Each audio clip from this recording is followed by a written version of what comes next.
Welcome to Will's Government Show, which definitely isn't a thing that I'd made up just right now. Today, we are going to be discussing the different types of government. And to define government, government is the system of people, laws, and officials that define and control a country and the people in it. Starting off, we have the direct democracy. A direct democracy is a form of government in which the citizens directly participate in democratic decision-making and vote on every law and policy. All in favor of this new policy, please vote with the uplifted hand.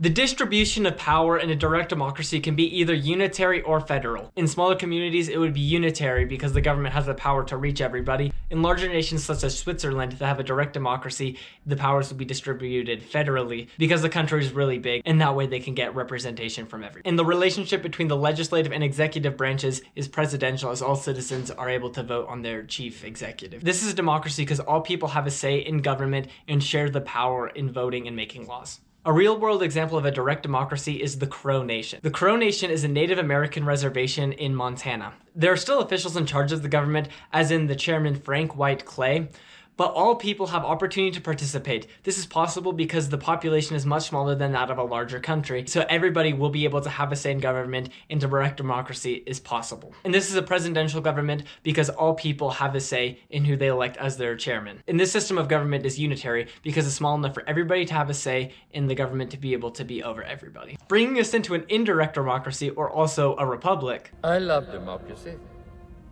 I love the republic. A republic is a form of government in which the power is held by and choices are made by the elected representatives of the people. In this system of government, the distribution of power is usually federal, meaning that the powers of the federal government are limited by law to allow states to have their own self-governing powers. And the relationship between the legislative and executive branches is presidential, as the president is elected by popular vote of the citizen population.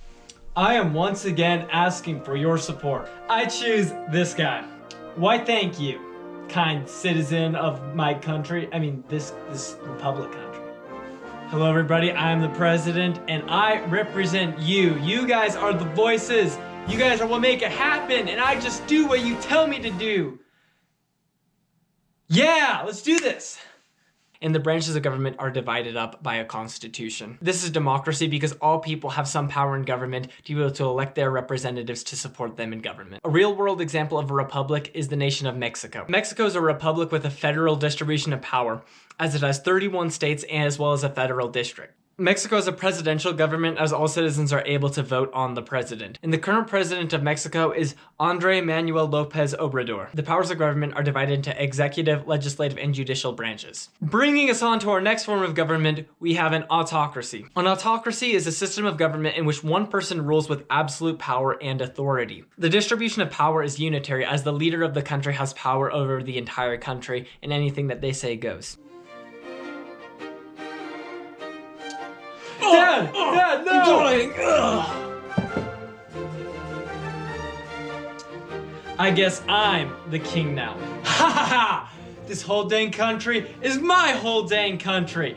I rule it all from north to south, from right to east to west to north to south. It's all mine! The relationship between the legislative and executive branches in an autocracy is parliamentary, as the people do not vote on their leader. And in some governments where the leader is still chosen, it is chosen by their parliament or by their legislative branch, and not by the common vote of the people. This is a dictatorship because only one person rules and the people do not have a say in who their leader is. A real-world example of an autocracy is the United Arab Emirates. The country is under the absolute rule of Mohammed bin Rashid Al Maktoum. He became the prime minister after his brother Sheikh Maktoum died, and the throne was passed on after his death. This was passed on in the family, making this an autocracy. He is very rich and powerful, as the United Arab Emirates has great wealth. The leaders are not democratically elected, giving him complete control of the government and making this form of government an autocracy. And that brings us on to our final form, an oligarchy. An oligarchy is a form of government in which a small group of people have complete control over the nation. The distribution of power is unitary,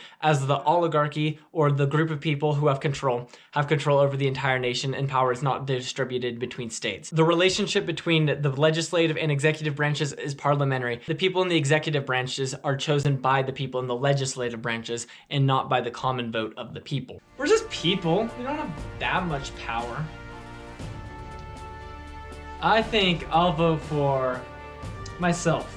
Yep, definitely myself. This is a dictatorship because the common people do not have say in government, as it's the legislative and then the executive branches of the oligarchs who have control over the entire nation and what the people can do. A real-world example of an oligarchy is China. The National People's Congress and the CCP Politburo Standing Committee are the government's top leadership and have control over the constitution, laws, and the elections. The paramount leader of China is Xi Jinping. The paramount leader was not elected by the common vote of the people and was instead elected by the National People's Congress. The National People's Congress has control over the entire nation, and that is the oligarchy. That's all for government with will, or whatever I called this thing. Just like, comment, share, subscribe. Except that this is a first school project, and don't do that, or I guess you could still do that. And this joke is going on way too long, so I'm just gonna end it.